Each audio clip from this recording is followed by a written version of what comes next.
YouTube, what's going on? This is Kevin the Tech Ninja, and today we have a unboxing and review of the OnePlus Pad. Okay, so I am really excited to get this unboxing going because this was literally sent to me by OnePlus and I haven't looked at any information on it yet. I wanted to give my initial impressions when actually using it for the very first time. They also sent some accessories, so we do have a OnePlus stylus and we have the OnePlus magnetic keyboard. Very familiar with these products with a other company, so I'll be interested to see how these actually work on the OnePlus. So anyways, let's go ahead and open it up. As we can see from the box, it is definitely a normal looking tablet. We have a little camera cluster on the back. Okay, here it is. So in the hand so far, it has some pretty nice weight to it and it feels very solid. Trying my best not to rip it, but I obviously failed. Okay, so here it is. First of all, I love this green color. Not sure if the camera picks it up, but it's green, it's like metallic green, and it has this like nice, really cool looking design when the light hits it just right.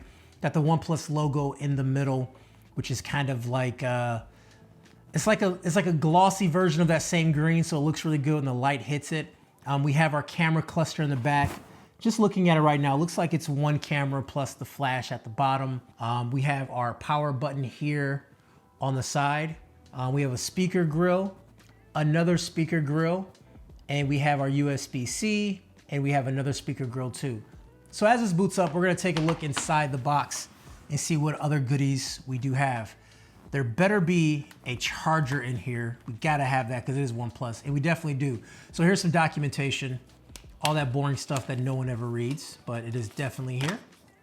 We have my favorite USB-C cable from OnePlus. This is a USB-C to USB-A cable. I really wish it was USB-C to USB-C, but it is what it is. And then we have our SuperVOOC power brick right here that is designed for super fast charging. Okay, so here's the tablet. Before we get logged in, I do want to unbox this magnetic keyboard because having a tablet with a keyboard is definitely clutch. So let's go ahead and unbox this. I really like this case.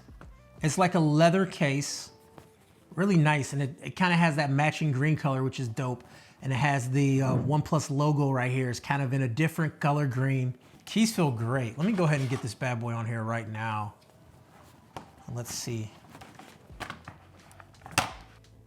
So it's using the magnetic connectors here at the bottom. And these magnetic connectors is what connects it to the keyboard. And that's how you get this keyboard to work with this tablet. So the keyboard does pop up instantly. As soon as you put it in, it's already connected. So there's no like software to go into or anything like that. So it's essentially plug and play.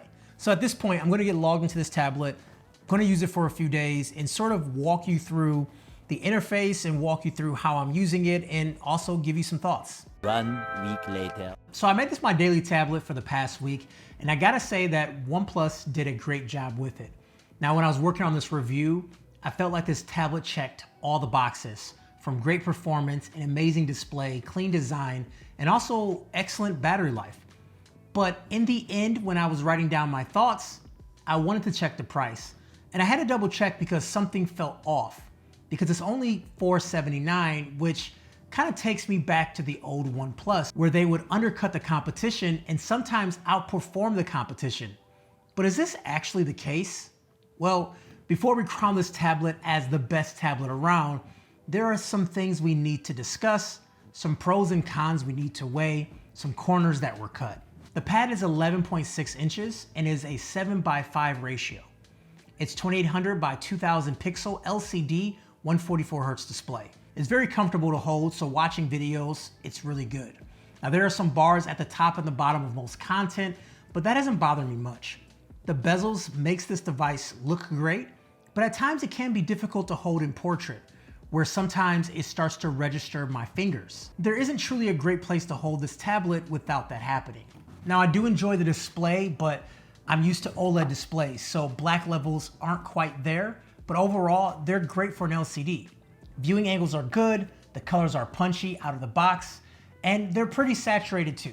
Now in settings, you can adjust it to have a more natural or even pro mode, which gives you the real color setting, which I'm not sure what that means, but you do have options, and options are good for this display. And 144 Hertz makes it excellent for gaming too, but we're gonna talk more about gaming later in the video. The speakers are Dolby, and there's 4 of them, and they sound impressive for a tablet this size. I feel comfortable watching a video with just the speakers, or even using the speakers to listen to music. I have no problems at all with them. See all those details, what you're looking at, and also holding it is easier when you're doing video. You are much more stable.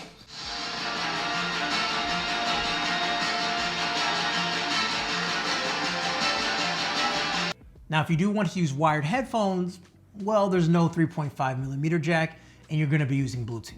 Now, continuing on specs, we have 8 GB of RAM and 128 GB of storage. I would have loved to see 12 GB and 5 12 GB variant, but for a first tablet, that's not too bad. This really isn't going to be a tablet you're going to store a ton of stuff on, but you're going to consume media with it because of the low storage. And for me, I use my tablet as a multimedia device. So the Galaxy Tab and the iPad, I have to go much larger storage. I can't do that here with this tablet. This also was using MediaTek's Dimensity 9000 chip, which was interesting to see. This chip performed very well in most of my tasks, like opening apps, multitasking, battery life, and rendering worked very well. At times, some apps are a little bit choppy when scrolling, but those cleared up after using the app for a few seconds. But Twitter and YouTube, those 2 apps were just a little bit choppy. But when using a tablet, I wouldn't have thought about the processor at all. But I will say when it came to gaming, that is where we saw the chip struggle a little bit. I gotta be honest, I was left disappointed. I didn't have the same smoothness as you would see on some of the newer phones that has a Snapdragon in it. Apex and Call of Duty were 2 games that I played, and those are games that I play a lot. When playing those games, when a lot of action started to happen, the game did struggle a little bit, whereas my S23 Ultra does not. When Apex, when you're running and shooting, those are fine, but when you start popping smoke and you start doing ultimates and you start doing things like that, that is when you start to see it start to lag a little bit. With the screen that's 144 Hertz, I really hate seeing my FPS drop to 30. Now, definitely that could be the game not optimized for the chip, I'm not sure, but at the end of the day, as a real life user, I don't care. I want it to play good, you know? It didn't play horribly, but it wasn't a great gaming device for me in those situations. Now, simple click games, those are completely fine, but you know, I want to play a high-end game, and that's kind of what happens. Now, there's not many Android tablets around anymore, and I kind of feel like the OS forgot about the tablet sector outside of Samsung.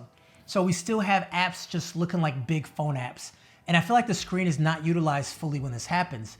It sort of takes you out of the whole experience, and you just have a big phone in front of you, which isn't something that is OnePlus's fault, because Android tablets have been doing this ever since I can remember when I was using my Moto Zoom like 12 years ago. And today we're gonna go over the Motorola Zoom. But I really wish OnePlus did optimize more apps or worked with app developers as Samsung does with its Galaxy Tab lineup. Sure, there's window and window mode that lets you stack windows on top of each other, but nothing feels like a true tablet. Samsung's able to do it with their special software, but obviously that is not going to be present here. Now with tablets, the rear camera isn't going to be something that's used, right? Right? But it is 13 megapixels and it is a decent camera. Obviously it won't rival your phone, but if you need to snap something pretty quickly in decent lighting, it should do just fine. In low light, it's not that great, but once again, it's a tablet, you know, hopefully you're not using it a ton. On the front, you have an 8 megapixel camera, which I say will be used for video calls, and that works pretty good. So this is the front-facing video on this tablet. Obviously, you should not walk around with a tablet creating video, but at the same time, this is what you can expect if you're doing some type of like webinar, Zoom call, or anything like that. This is like the quality. This is the audio, this is the video. I'm outside, decent lighting, and I want to know what you think about it. So battery life is great. You know, I got a couple of days with heavy usage without an issue. Even if you do drain it, you have this 67-watt charger that gets you 0 to 100 in about 80 minutes, which is pretty good. Now there are some accessories that can make this tablet more functional, and one is the keyboard. This is a magnetic keyboard, which clips to the bottom of the tab. Now one thing that is important to know is that it needs to connect with these little metal connectors at the bottom. It has a trackpad and it has a keyboard that is really decent to type on, some really good travel. But using it long term, I found that the keyboard sometimes became unresponsive. I needed to dock and undock it every few hours sometimes. And also the gestures are not system-wide at times. And I feel like Android doesn't know there's a keyboard attached all the time. And so like I try to do a gesture to close the apps, and sometimes it does it and sometimes it does. And to be honest, that is a big disappointment because when I'm using that keyboard, I'm so used to it just being responsive at all times.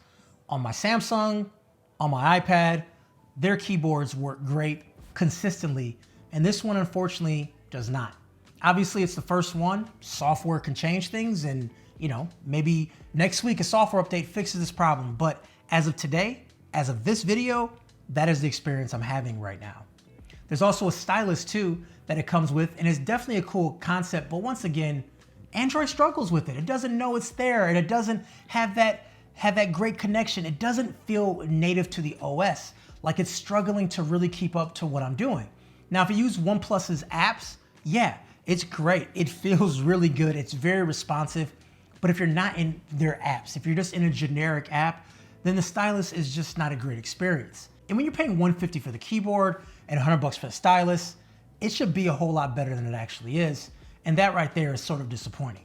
So the accessories may have disappointed me, but the overall tablet is solid. At this price, it's a very good tablet. But I guess, who is this tablet for? I think it's for that person who wants to consume media on a much larger screen. Not really a person creating media because you are limited by the size. And the Dimensity 9000 is a solid chip, and the experiences I was having with lag were just very high in games, but day to day it was completely fine. And also battery life is exceptional as well. This is OnePlus's first tablet, and I think for OnePlus, this is a great start, but I do recommend saving up a little bit more money and grabbing yourself an iPad or grabbing yourself a Galaxy Tab until OnePlus works out some of these bugs. But who knows? Maybe there'll be a version 2 in about 6 months as they do with their phones. I don't know. Anyways, guys, Kevin the Tech Ninja, have a wonderful day. I'll talk to you folks later. Peace.